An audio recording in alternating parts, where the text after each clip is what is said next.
Hey, everybody, this is Brett Ingram, and this is the optYOUmize podcast, the show that helps entrepreneurs build their dream business and dream life.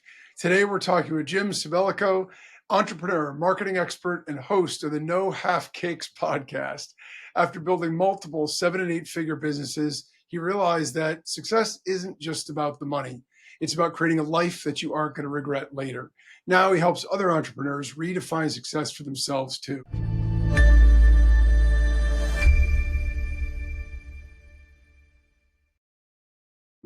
I'm super excited about this, and I'm super excited to talk to him because I actually share the same philosophy. I believe that we all need to do something that makes us feel fulfilled and happy.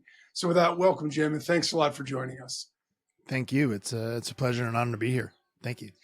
Yeah, I'm super excited. I got a ton of stuff that I want to ask you and talk to you about, but can we start off with your personal story? I'm curious about your background, how you started your career and your entrepreneurial journey. Yeah, I would love to. So I started my first business at the age of 8, which sounds like a crazy claim, but I have a much older brother and sister who were supposed to be in the summertime home watching me, but they wanted to hang out with their friends. So rather than sit around and do nothing, I did what I saw my parents do, which was go work. So I grabbed the family lawnmower and I would walk around the neighborhood cutting grass. And I wound up making a couple $100 a week as an 8-year-old kid in the early 90s. And at that point, like, you're on top of the world, right? You obviously have no bills. You could buy whatever toys you wanted to. And that gave me a really early sense of that freedom that money could provide. And basically, I spent the next 20 plus years chasing that freedom and that version of success through all sorts of different ventures. I used to walk people back to my house on lunch break to install wallpapers on their phone for $20 a piece. Back when that was a thing that you had to have a special cable for and whatever else. And, again, all sorts of different weird ventures that were, money making and maybe not the most community driven, but over time, it brought me to a spot where I continued to chase the house, the cars, the toys, every definition of success that society told us was what you're supposed to do when you make a bunch of money. It wound up bringing me to my son's 6th birthday, October 29th, 2019. I came home from work at 8:45 p.m. And if you were to ask me like what I was doing that kept me busy until 8:45 at night, I honestly couldn't tell you, but at the time I must have thought it was important. And I come home and I walk in the front door and my wife is obviously, a little exhausted from dealing with the kids all day and all the craziness of everything. And I'm like, all right, well, let's sing happy birthday before the kids go to bed. And she drops down this half-eaten birthday cake on the table. And I'm like, standing there in that moment, I realized, what the heck am I doing?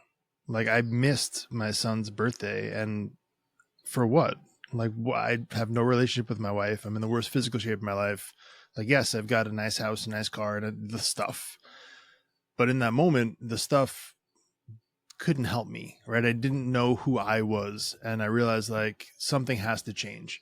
And that was the moment where I developed that mantra of mine: no half cakes. Like, I'm not accepting this in my life anymore. I'm not coming home to half of anything.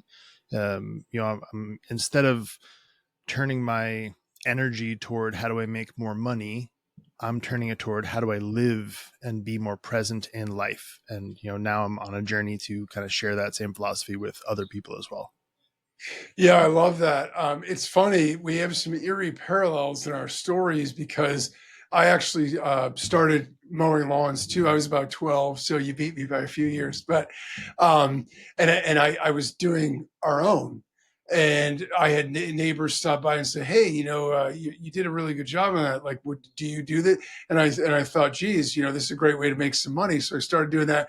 That evolved into paper routes. I had 2 paper routes, and to your point, I loved the whole idea because you could make something out of nothing. And because you had no bills, because you had no expenses, it was all free money that you could buy candy and toys and all the stuff that you want. And, you fast forward into the future. I was in graduate school, and I had similar yet different sort of epiphany moment where my older son was very small, and I was working full time and I was going to grad school at night. And the whole point was I was going to become a consultant. And so I thought this would be great because it'll create a really good life for our family. Like we'll make a lot of money. It's a prestigious job, all these other things. And I was a few months away from graduating, and I called home on my break. So it was about 7:30 at night between my two classes. And my wife said, "Oh, I'm upstairs. I'm reading our son a story." And I got this really empty feeling inside, like, okay, so I'm only missing this today and I'm home a lot. But if I become a consultant, I'm going to be flying around the country, maybe around the world. I'm going to be living out of hotels and I'm going to be creating this great lifestyle, but I'm not going to be part of it.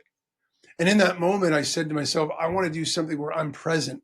I want to do something where I have the ability to be there and actively raise my kids. I don't want to make a bunch of money and then come back later and go, oh, well, hey, you want to spend time with me now when they're like, 20 years old and trying to start their own lives. And so it's amazing sometimes how it takes an event, right, like that for the light bulb to go off and say, wow, this is not what I want. But good for you to recognize that and to change your entire philosophy. So I'm curious, was there I know you've obviously evolved quite a bit from there, but what was the first step that you took after you had that moment? So I'll answer that in two ways because I think that there were two distinct steps, one reactive and one proactive. So the reactive step there was to really be pissed at everybody. Like the days following that, it was, I was resentful toward my own family. I was resentful toward my customers, like upset that they would ask me to work for them because now I'm working and I want to be home, right? Once my eyes kind of opened up to that fact, I was pissed at everyone, which was obviously less than helpful, less than productive. So the proactive step was I actually got around someone who I call is the picture of possibility. And it was really getting around someone else who had a evolved version of their life that I saw like, hey, this is a person who has the things that I'm looking for, and they sort of made it possible, not by doing anything else other than living their example of right what life could be if you do X, Y, and Z. And so I identified a person like that, and then got to spend as much time as possible in their presence. Call it a mentor, call it a coach, call it whatever you want. But it was really about finding that picture of possibility to see like, all right, cool, there is a different way I can do this. Let me start modeling my steps after this. And that to me gave me enough of a solid foundation to start figuring out who I was after that. Yeah, and that's powerful. I mean, I think it's super important to have either a role model, a mentor, a coach. It's actually one of my personal biggest regrets is that um, I had this belief that well, I'm a can-do guy, right? I'm an entrepreneur, so I can figure it out all on my own, and I can.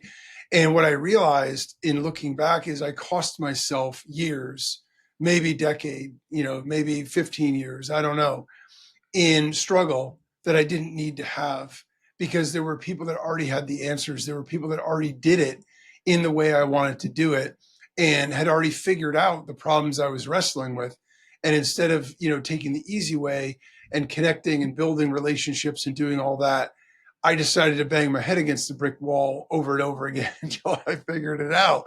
And I was like, man, there was a better way to do that. So good for you to recognize that, find that, and be able to then move forward with that. So based on what you've learned from sort of this transformative journey for you, how do you think entrepreneurs can grow their businesses without sacrificing their personal lives? Because let's face it, right?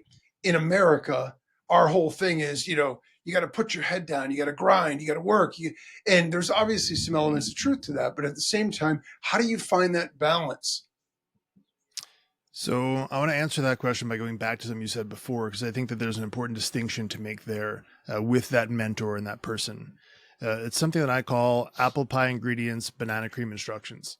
So the reason why is, a lot of people will look at finding a mentor or a coach, and then they will model their entire life after whatever that person's doing. It'll work for a little while to get you kind of out of the rut. And then what winds up happening is you follow everything that person's doing. and ultimately wind up back at a spot of feeling frustrated, feeling depressed, feeling like, hey, this isn't right. And the reason why is because you're not that person, right? There are some things that they are modeling, which are a great starting point, a good foundation for you, but it's not meant to be a carbon copy of that person, right? You are your own authentic self with your own gifts, your own talents, your own treasures. You need to operate as you. So what winds up happening to be that successful entrepreneur, I think the difference there is you get that firm foundation from a mentor or coach, whoever that might be. And then somewhere along that process, you start to understand who you authentically are, and you operate as that authentic version of yourself. Because what happens then is, as you figure out who you are, like at the very root of it, right? How you were designed, how you were put on this earth, what purpose you were put on this earth for, and you start to live that out every day, life sort of gets on easy mode. You develop a set of core values, right? You understand who you are and what you do, right? And it becomes super easy to decide, hey, is this thing for me? Does it fit a core value? Yes or no? All right, cool. Good. Decision done. Move on. And you get to be the same person everywhere you go. You don't have to be this, staunch decision maker at the office and then come home and be a jerk to your wife. It doesn't work out very well, right? You have to be able to not wear 35 different hats during the course of a day. It's super stressful. And that, goes back to the question of balance, because to balance means we're usually taking away from one area to put into the other. And it's this constant activity. We're wasting so much time running back and forth. I call it like trying to water 5 gardens in different area codes at the same time. Like you're spending so much energy running back and forth, where if you just instead set up a system where you could just, press one button and start irrigating all the lawns at the same time, cool, great. That system is your authenticity. So really, I think the answer to that question is finding out who you are authentically and living that out every day just makes life easy mode.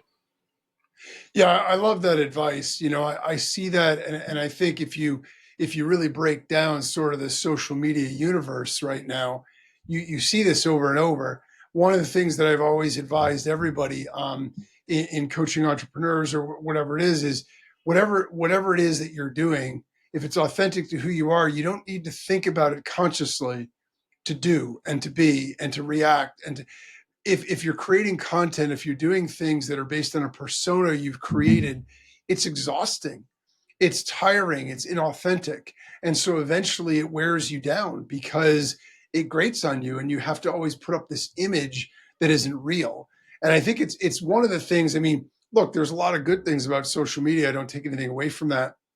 But I do think it's one of the big dangers, especially with younger people, because they see images all the time. When I was in college, there was no social media. So there were parties going on every night, as we all know, but you didn't always know about them unless you had a friend who was there. Now, if you're anywhere, you see somebody's having a great time, no matter where you are, and you see somebody's got the perfect body, somebody's got the perfect job, somebody's got the perfect car. So, and it would be ridiculous to try to follow all that stuff or to put up this image of that all the time. And I think that you know it's such a powerful message. I love the clarity and the simplicity, and it's sort of relaxing to just become yourself and say, okay, now that I'm me, what can I do, or what is right for me? And to your point about the decision making, that's such a big one, because as entrepreneurs, we're constantly evaluating, we're constantly making decisions. And when you have that sort of core that you're making it from, it makes it easy because you Right. don't have to debate about the things. So I love that advice. I think it's a really great thing that every person should take to heart. So in addition to obviously not having that, are there other big mistakes that you see high achievers make when they're chasing the brass ring, so to speak? Yeah, I think understanding what your journey is going to look like, understanding what success looks like. I think that those are really difficult things for a lot of people to figure out. A lot of people have this sort of this idea that they're going to get to a certain spot and they will be successful and their problems will be solved. And it ultimately doesn't work that way. And if you've ever been the type of person to reach a milestone and you realize like, all right, cool, now what? it doesn't really give you the thing that you were thinking. So ultimately, it's about understanding. I think that you have to really love the journey and the process of getting to a milestone rather than the milestone in and of itself, right? Because there's that constant push to get you to right do difficult things and sort of enjoy the hard stuff because you know you're leveling up and you're going to get further ahead. And when you get there, you're going to set your goal marker another 5 yards forward. And I think understanding the really delicate dance of that is a hard thing for people to do, because if you don't do it carefully, you can over celebrate your wins, and then it's this big letdown afterwards. And if you don't celebrate your wins at all, then you kind of take the joy out of the process and it feels very mundane and boring. So you got to really just develop this mindset of appreciating the hard stuff, understanding that all of this stuff, which is difficult, is really for your advantage. And hey, you may not understand it now, but in time you will. And I think a lot of reflection helps in that tremendously. That's been a huge thing for me, is to sit and look at, hey, this thing which I thought was the end of the world 6 months ago set me up for this awesome thing that I have now. And in my life, I could point to dozens, if not hundreds of examples of things that I thought were massive failures, where version 2 was miles ahead of version 1. And, it sort of develops this mindset of when you're in that disaster, you're like, all right, cool. I can't wait for version 2. And you almost, and not that you don't feel it, because you do get frustrated and you're human, but the feedback loop gets much shorter. You start to understand that, all right, cool. I know this thing sucks right now. Cool. Let it suck. Is what it is. Own it. Feel bad for it for a few minutes, because we can't deny that feeling. But then we're going to look at, all right, cool. Now what do we do? What do we do next? With the understanding that this is going to work out for good at some point. It's either a thing that shouldn't have been in our lives anyway and is removed to make space for something better, or it's going to force us to level up. Now, one of those two things are going to happen. But it's that faith in that process, right? And I think that comes from really walking it out a lot of times. But ultimately, what I think the biggest hack of all of it is, if you want to call it a hack, you want to call it whatever, like the game changer, is having someone by your side, right? Because we're not meant to do this alone. And no matter how strong you are, how strong-willed you are, how much discipline you have, it's way easier with someone else by your side. And they don't necessarily have to be going to the same exact place. But when you have someone that you could be your authentic self with, that you can kind of share the load with, that's walking kind of shoulder to shoulder with you, I think it tremendously increases your ability to see yourself, because you're not worried about judgment and criticism. And again, no matter how much experience you have in being your authentic self, that judgment and criticism thing will creep in, right? It's just natural. So to have someone by your side where you feel like you can kind of let the guard down, take the armor off, decompress a little bit, whether that's your partner, whether that's a good friend, whether that's a coach or a mentor, having that person by your side, I think, is a tremendous asset. Yeah, that's really powerful advice. And there's a lot of things in there to unpack. I think one of the things you said that I think is really, really smart and important is the fact that once you get perspective on things, in the moment, things always feel bigger. And as an exercise, if you can train your mind to sort of be able to zoom out a little bit and sort of look externally on a longer range continuum about what's going on in your life, and what, it allows you to get that perspective and realize, like you said, some of your greatest successes are usually born from those biggest challenges.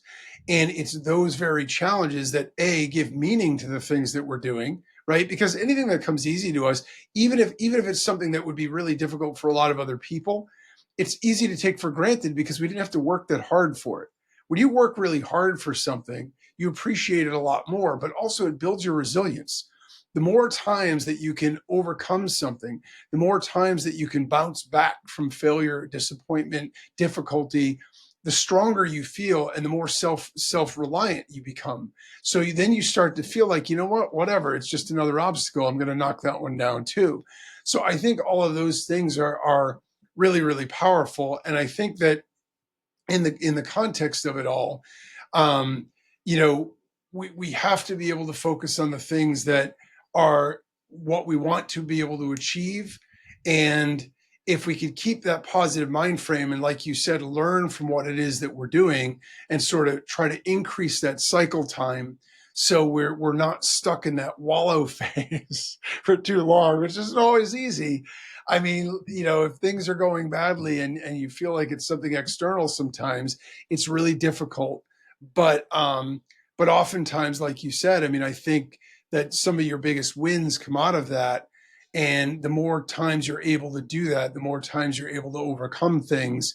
I think it's funny because I talk to a lot of entrepreneurs, and one of the common threads I hear over and over and over again as a theme for success, and they're at all different levels and they've had all different journeys, is just keep going, right? Just keep going. Figure out what your next step is and do that. And figure out your next step and do that, no matter what those hardships are, because nobody's path is straight and narrow. Nobody's path is a straight line from where you want to be to this, mythical success thing. It's always, fraught with, peaks and valleys and everything else. And so I think that's really important to remember. So I think one of the reasons that entrepreneurs struggle, and I see this a lot with entrepreneurs that I talk to, is we have a tendency to overcomplicate things. We make business, we make life harder than I think it actually needs to be. Are there ways that business owners can simplify what they're doing for business, what they're doing for life, how to grow, like whatever it is they're trying to achieve? Is there a way that they can sort of simplify so it's less overwhelming? Yeah, two things come to mind. The first one is really understanding what it is that you offer. For a couple of reasons. One is when you understand what it is that you do for people, right? If we're talking from the business perspective, if you understand what it is that you do for people, the way that you communicate the value exchange becomes really simple, right? You're not having to try to use some sales tactics to trick them into buying from you. If you genuinely believe in the thing that you do and you genuinely believe it's going to help them, it's to their advantage that they understand it. And again, if you are actually genuinely helping them, you don't have to convince them. You just have to explain it.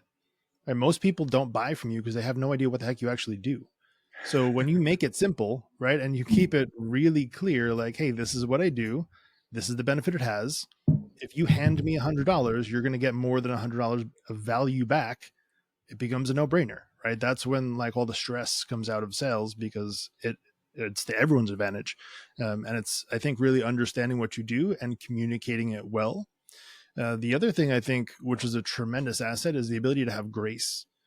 And that's probably more in the relational side, whether that's relationships at home or even relationships through work. As you start to walk out your own journey and you optYOUmize yourself, right? If that's what we're doing here, is thank you, free plug, you're welcome. So Love it. I think as you start to do that, you sort of start to see yourself in a different light. And there is this natural inclination to want to just kind of grab people by the shoulders and be like, man, don't you see this? Because now you see life a little bit differently, right? So because you've done the work yourself, you have a different perspective on different situations, and you're going to come across people, family, friends, coworkers, whoever it might be, where you want to be like, dude, what are you doing to yourself? You're literally sabotaging yourself. I learned this journey the hard way, blah, blah, blah. And you want to just like shake them and explain it. And it doesn't work like that. And, I think if you understand grace and the ability to give grace and give people space to kind of walk their own journey out, it's going to prevent you from a lot of frustration and you from sabotaging a lot of relationships. And again, I know that that's super hard because you love these people, you care about these people, but the expression is when someone is drowning, it is the worst time to teach them how to swim, right? So in these scenarios, when you come across someone, much like you were yourself a few years ago or whatever the scenario is, I could not have gone back in time and said, hey, Jim, what you're doing right now is wrong. I had to go through the process to realize like, hey, this is not okay. Someone probably, I'm sure my dad did, years and years and years ago told me, hey, what you're doing right now isn't the right way. I know better. Fine. But it takes you getting to that point where you're nearly drowning to realize the value of learning how to swim. right? So what you can do, like I talked about before, for me, finding the person who was the picture of possibility, what you can do is show up as that authentic, awesome version of yourself in that person's life, where they start to realize on their own, because you're around them, you give them space to feel like an actual human and go through this process without being judged and criticized, where now they get to that point where they have their own no half cake moment. They realize, hey, this isn't what life is supposed to feel like. And rather than being yelled at and criticized and critiqued, which is not going to force them to magically transform, it's just going to push them away, they see you as a picture of possibility. They see you as a person who can be there alongside of them. And I think that that's what it really takes, is having that honest and authentic communication, those relationships where, people can grow. And that's where you start to really build that team where now everyone around you is leveling up, but it's going to look really different for everyone. It's going to happen at different times. And while it's awesome to have everyone winning at the same time, everyone's got a different journey. Everyone's got a different timeline, and we can't force that, again, for reasons outside of our understanding, right? There are going to be things that those people are going to teach you about yourself that are necessary. You can't skip. And I think understanding that ability to have and give grace is one of the most important things you could possibly do. Yeah, that's really great. And I think it's funny because when you're explaining this, I'm thinking to myself, this is the way we treat our kids, right? Like with the kids, you're like, look, I'm an adult. I've been through this. I was a teenager before. Trust me. I understand. But no matter how many times you tell them, there's some things that until they just go and learn it on their own. And so if that's the case with people that we're related to that already have a vested interest and respect for us, obviously, if you're dealing with a client, a customer, a prospect, you got to earn that. So you're exactly right in the sense that there's no way that you're going to be able to just sort of force people to do things or tell them, well, you're doing that wrong. It is that evolutionary thing of helping them recognize and go through the journey so they get the transformation themselves, because that's what it's all about. You're not transforming other people. You're helping them go through that metamorphosis themselves. And I think it's you can feel how frustrating it is if when you deal with your kids because you love them and it's coming from the right place. You're trying to give advice that's going to minimize hardship, minimize heartbreak, minimize struggle. At the end of the day, though, some of those things are really parts of life. And I think I forget the exact expression. I don't remember who said it, but they said, oftentimes now we try to prepare the road for the child instead of preparing the child for the road. And I think it's really true in terms of the skill set that you need, the resilience, the right mindset. And I think there's a lot of parallels between your own kids and people you're trying to give advice or help to, and customers or prospects from the perspective of it's a journey you've been on. And so you're trying to give them the tips, you're trying to give them the shortcuts, but they got to also be ready to receive them, accept them, and use them in the way that works for them. Because as you said before, right, nothing's cookie cutter. You can't give somebody a system that works exactly for you. They follow it step by step and they get exactly the same results. It just doesn't work that way. But the steps can work. You just need to modify it, make it your own, and sort of own it throughout that process. So back to your no half cakes philosophy. I know we've touched on it a number of times. Is there a particular way that you actually define that for people? Like how, if I said, okay, I want to apply the no half cakes philosophy to my business and to my life, what exactly does that mean for me?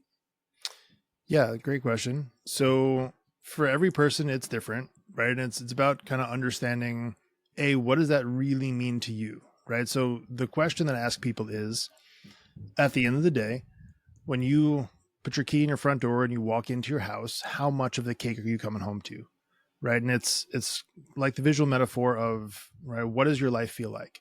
Or, do you have a relationship with your spouse? Do you even have a spouse? Or have you dedicated so much time to yourself you haven't even put relationship on the board?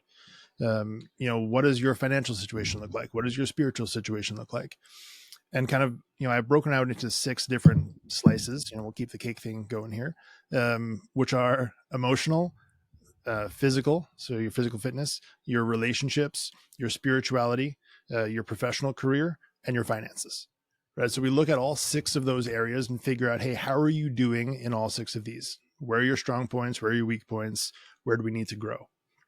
Once we kind of have a good understanding of that, we then look at what is your authenticity in your own life and in your business, right? And hopefully those things are kind of aligned, especially if you work for yourself. There should be a lot of alignment between who you are authentically and who your business is authentically. Then it's a matter of figuring out, all right, cool. How do we get from this version you're presenting right now to your authentic self? And a lot of times it's kind of processing the past, understanding, hey, your childhood, how did you grow up? What are the things that shaped you, informed you, and the beliefs that you took in as truth as a kid that now shape your decisions as an adult? And a lot of times I'm not a therapist. I'm not a psychologist. I'm a dude who's just done this for a long time, but it's about giving that person the space and grace to kind of make those decisions and feel comfortable exploring that for the first time. A lot of times they don't have a spot to go explore that. There's a stigma around therapy. People don't want to go. There's stigma around, as a man, opening up and feeling your emotions. You don't want to be seen as weak and vulnerable, right? Because there's that stigma in society. So, I find a lot of times if you just sit with someone and hear them and allow them to be heard, right? A lot of people in our lives don't have the opportunity to feel loved, appreciated, seen, and heard, right? I believe that people need those 4 things, and there's a tremendous deficiency in most people's relationships.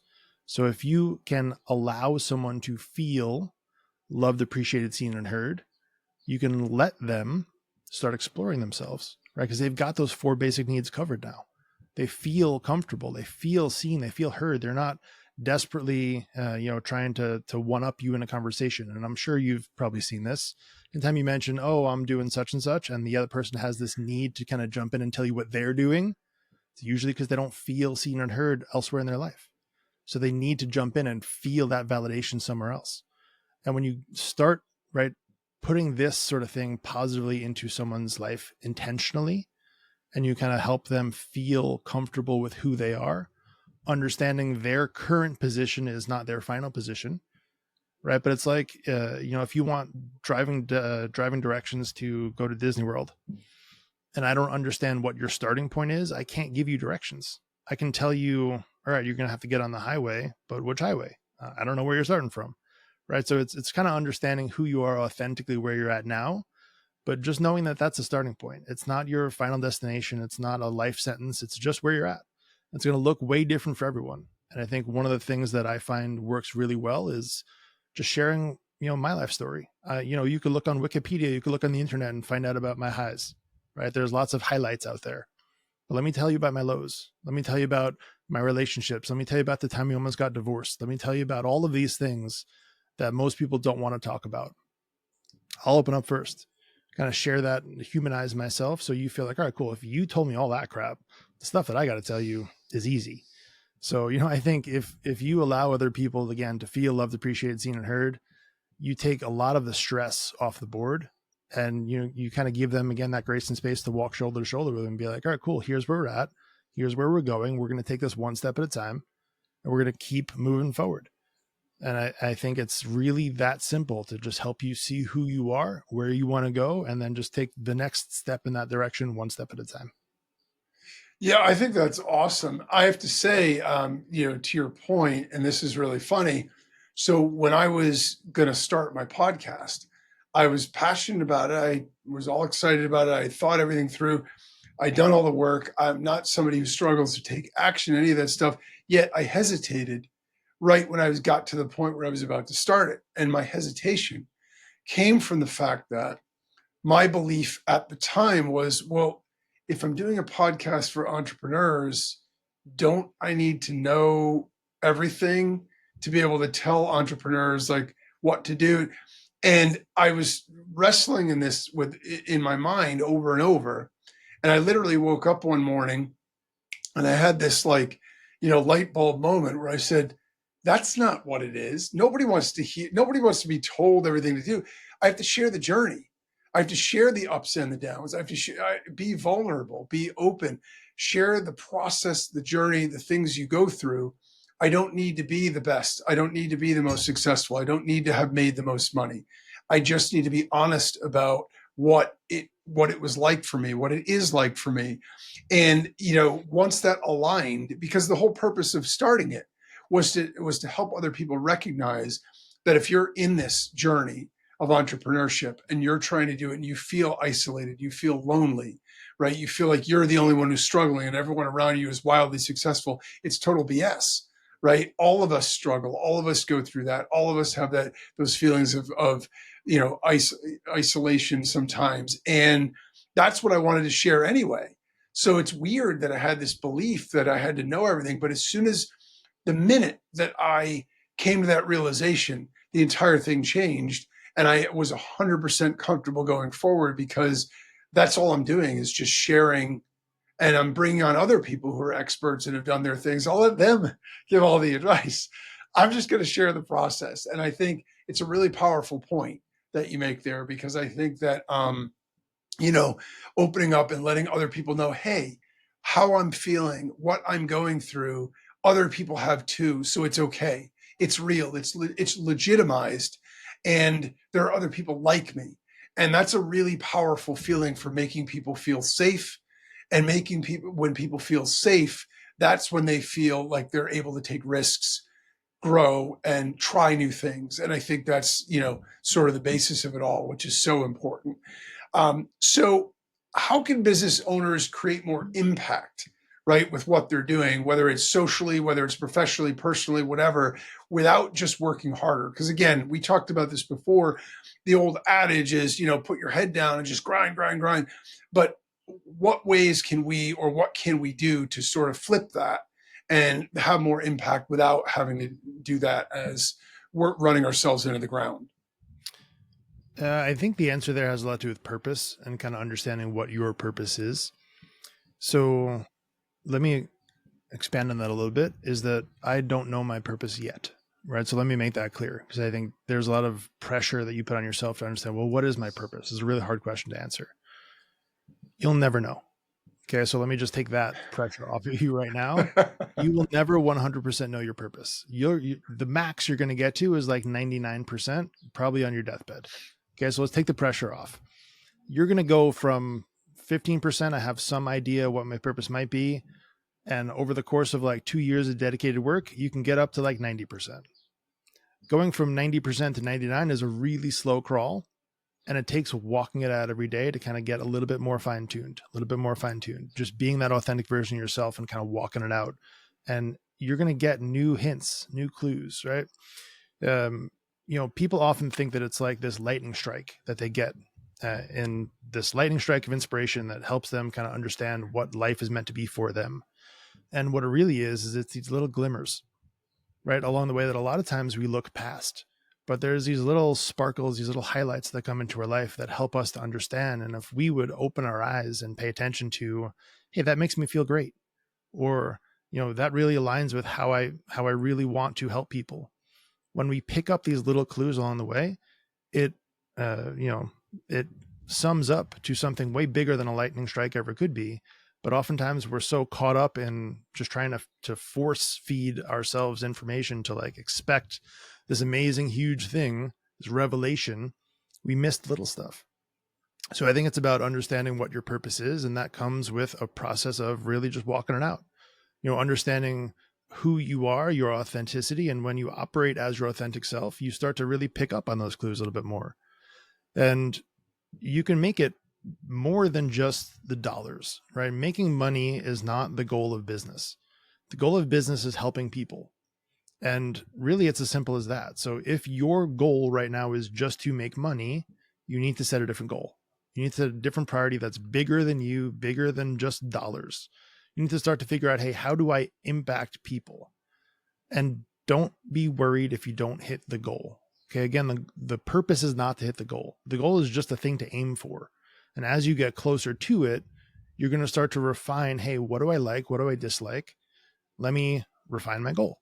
And you might actually change course. The goal might, be 45 degrees in the other direction. Totally fine. And that's a great thing. That means that you figured out a thing that didn't work, and now you figured a new direction to go. Go that way, right? But it's this continual process of just putting a goal marker out there, pushing yourself for that. Again, it's about helping people, not making money. And I will promise you that for the 33 years of my life that I focused on making money first, I made a lot of it, had a lot of cool stuff. For the 6 years that I focused on helping people as my priority, I've made way more. Okay, so my businesses have done better in the past 6 years that I've been focused on, hey, how do I help people? I spend most of my time doing this, having conversations, podcasts, talking to people, more so than being in the other traditional businesses. And those businesses are doing better because now they're aligned with an actual true purpose that helps benefit people, remove the pressure of sales and like all that tactic crap, and actually just help people. And that came from continuing to walk out who I am, what is my purpose here, and what can I do with the time, talents, and treasures I've been given. Yeah, that's awesome. That's awesome. And I think it's great advice that, again, everybody should take to heart and sort of reevaluate or evaluate what you've got going on and make sure that you feel that way. Because I do think from a business perspective, it's very easy to look at it transactionally because all the things we're taught, all the methods, all the tactics are transaction focused. But at the end of the day, as you said in the very beginning of the conversation, right, it's about the exchange of value. If I want money from you, the way that I get that is by providing you something that's more valuable to you than the money. It's not trying to trick you or dupe you into spending it with me or strong arming you or using these weird like sales tactics and persuasive mind tricks. It's about saying, look, I can do something for you or help you do something yourself with what I've got, what I've created, what I'm offering that's going to give you more value, more joy, more fulfillment in your life than this X amount of dollars that it's going to cost you financially. And I think when we really break it down like that and we start to think about it from the perspective of value and what value can we provide and create for other people, like you said, it does simplify, it does sort of put all those other things in a more trivial sort of light and really make the core of what we're doing more important. And if we're focused and aligned with that core of providing value and helping people, the decision making becomes easy because it's all based on that. If it doesn't pass the sniff test for that, then you just don't do it. You move on to something else that does. And so I really love that. I love the clarity and I love the, how powerful that is as a message. So, all right. So where can people find you, find your products, find your services? Where can they connect with you? Sure. So you can find me at nohalfcakes.com. That's probably the easiest spot as like a central hub. Otherwise, if you want to chat with me, I would say Instagram is probably the best at Jim Sabellico. Definitely open invitation. If you have questions, concerns, reach out. I would love nothing more than to be able to have that conversation with you. Because I know that this is like a big scary thing for a lot of people who don't necessarily know where to start. Like, hey, it all sounds good, but how do I get from here to there? What is the first step? And that could be really overwhelming. So please, if you have even a 0.01% concern, reach out. Let's have that conversation. No cost, no like lead gen BS crap. Ask me. I'm a human. I'll help you. And, I think if we just start taking care of each other, we're going to start to see society do a thing it's supposed to do. And that's thrive in a good way. I love that. All right, perfect. Thanks for that. I got one last question I got to ask because Sure. I always want to know what I was going to say. And that's what's your number one tip for success as a business owner or an entrepreneur? Be yourself and do not be afraid of what other people think. People are going to judge the crap out of you no matter what you do. And it could be a thing that's hurting nobody. I've got literally an example. I was taking a walk with my kid on the side of the road. We were picking up garbage while we were out for a walk, literally out for exercise, picking up garbage, cleaning up the neighborhood. And some dude yelled at us while he was driving by. And, it was, it's funny now, in the moment I was mad. Like my son was, I think, maybe 8 years old, and it's not a thing you want him to hear ever. But it wound up being a good conversation because we had to talk about it the whole rest of the way home. And then no matter what you're doing, even if you are hurting no one, you're helping people, and even if you're just minding your own business, someone's always going to have something to say. And you can't let it stop you from being the best version of yourself. So that would be my advice. If you want to be successful in the truest form of success, that comes when you are aligned with who you were designed to be and you get to walk that out every day. And you can't let other people's opinions of you control you. It's not fair to you. I love that. Perfect. Thanks. Okay. That's just about time to wrap things up. I want to thank you again, Jim, so much for sharing all of your insights and great tips with us. Visit nohalfcakes.com to explore podcast episodes, free resources, and tools to help you redefine success and build a life that you won't regret later. Thanks for tuning in, everybody. And as always, remember, no matter what you want from your business and your life, don't compromise, optYOUmize.